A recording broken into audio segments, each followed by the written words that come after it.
A vessel met its demise, and all aboard perished in the waters, save for a single individual. Through a stroke of divine fortune, this man miraculously endured and washed up on the coastline. After a period, upon regaining his senses and opening his eyes, he discovered himself marooned on a deserted isle. The moment the man awoke, he immediately began to implore the Almighty, pleading, "O Lord, I beseech you, aid me. Please dispatch some form of rescue." Days turned into nights, yet no assistance materialized for him. He passed his evenings resting on the shore. When morning arrived and he awoke, he once more entreated God, but still no help was forthcoming. Several days unfolded in this manner. By this point, he had completely resigned himself to his circumstances, accepting life on the desolate island as his unchangeable destiny.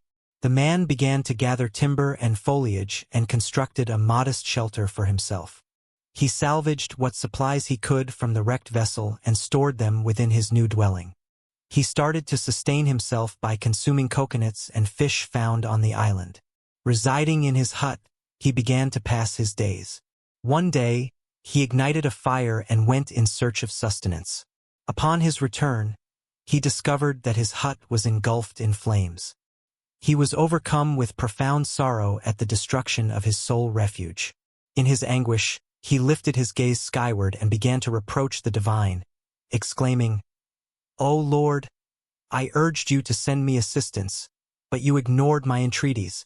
I had constructed a shelter here to survive, and you have incinerated that as well. You are exceedingly harsh." He was deeply disheartened and continued to voice his grievances against Providence until nightfall, eventually drifting off to sleep on the sandy shore. In the morning, he was awakened by a resounding clamor, which was quite loud. When he opened his eyes, he saw that a ship had arrived at the coast. He could scarcely trust his vision. He was overjoyed that, at long last, deliverance had reached him. He boarded the vessel, and the ship commenced its voyage.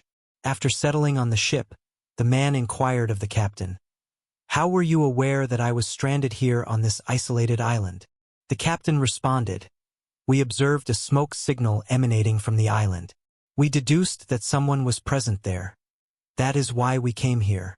The man stated, "But I dispatched no such smoke signal."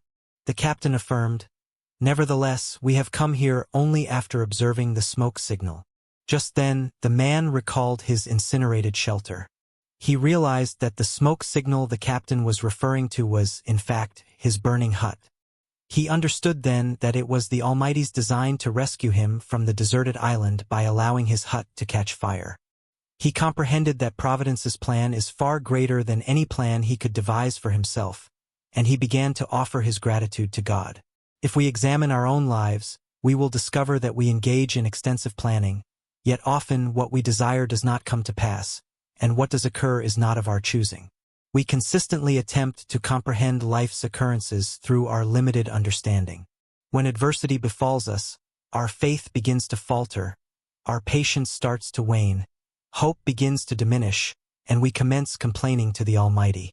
Whereas, in such moments, one should endeavor to overcome the tribulation by maintaining unwavering faith in God.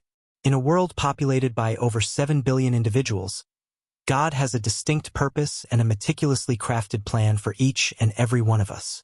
We should persevere in our efforts, holding steadfast faith in the Almighty, without losing courage.